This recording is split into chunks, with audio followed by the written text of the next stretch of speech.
La brume du matin au-dessus du verger sentait le métal humide et la cordite brûlée.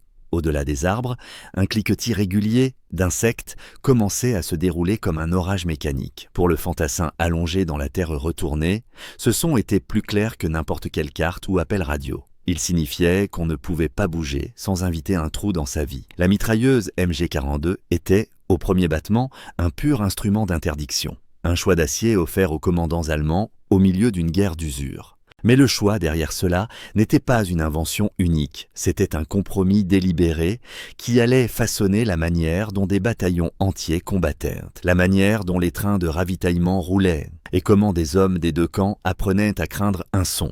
Au fond, la décision était brutale et pragmatique. Pousser la cadence de tir si haut que l'arme dominerait tout champ de tir, et accepter tout ce que cette domination exigerait. Quand les ingénieurs ont réglé la MG42 pour dévorer les munitions à environ 1200 coups par minute, ils ont créé une arme acoustique autant que balistique. L'aboiement de la mitrailleuse couvrait les autres sons de la bataille. Les impacts des balles se fondaient en une houle qui clouait les hommes au sol. Une section avançant sous cet aboiement ne voyait pas les éclairs de bouche dans le vacarme. En pratique, cela signifiait que les équipes allemandes pouvaient ainsi gagner les échanges de tirs, non pas par la précision à longue distance, mais par le simple volume, en modelant le mouvement ennemi, en noyant le champ de bataille sous le plomb. Ce volume s'accompagnait d'une ingéniosité technique qui ressemblait à un raccourci de guerre. Des pièces en acier embouties pour accélérer la production.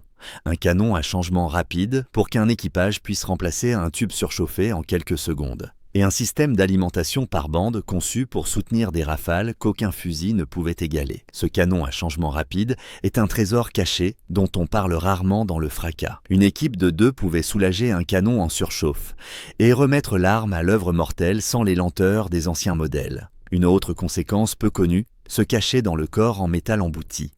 La MG42 était moins chère et plus rapide à produire que ses prédécesseurs. Cela signifiait que la Wehrmacht pouvait déverser ses armes dans les compagnies de première ligne à mesure que les lignes de front s'élargissaient. Une troisième surprise était psychologique. La détonation de la MG42 faisait plus que tuer. Elle sapait la cohésion des unités des deux côtés.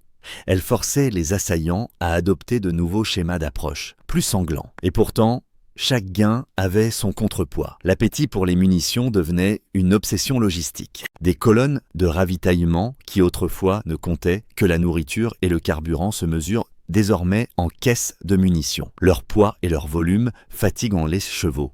Ils engorgent les gares de triage. Ils exposent les convois à l'aviation ennemie. Il y a un détail humain amer dans ce compromis. Une équipe de mortiers regarde le ravitaillement défiler.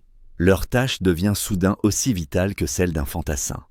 L'efficacité de la MG42 à interdire le terrain a un prix. Les unités allemandes réclament plus de chargeurs, plus de maillons, plus de bandes. Et parfois elles reçoivent moins quand les chemins de fer sont coupés ou quand la campagne aérienne alliée fait entendre toute sa voix.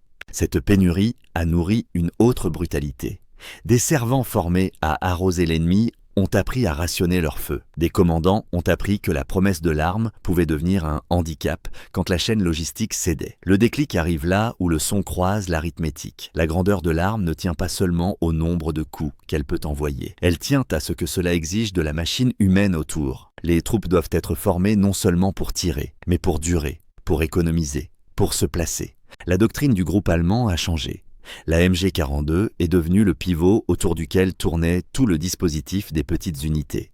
Ce pivot a rendu la formation plus dure et plus pressante. Quand les remplaçants arrivaient de l'arrière, bruts et frais sortis de la conscription, les officiers se sont mis à raccourcir l'école du soldat pour suivre la demande en équipe compétente. Cette formation compressée a rongé autre chose. La profondeur de la polyvalence et de l'improvisation que les anciens apportaient autrefois au feu. L'ingénierie a résolu un problème de tir. Les systèmes humains ont peiné à y répondre. La tension monte vers une vérité brute et décisive, dans la façon dont l'arme a concilié la terreur du champ de bataille avec la réalité industrielle. Sur une crête aux abords d'une ville chaotique, une équipe tire la MG42 sur une section qui approche. La poussière mord les visages. Les douilles giclent. Le canon rougeoie sous un masque de fumée plaqué à la hâte. Les assaillants s'accroupissent, puis ils plient. Non parce que chaque balle touche, mais parce que le dessin du feu façonne leur volonté.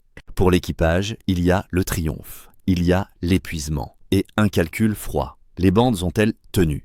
Peut-on changer le canon avant le prochain engagement? L'arme leur donne la puissance au prix d'une attention constante, une fin d'entretien, de bande, d'entraînement.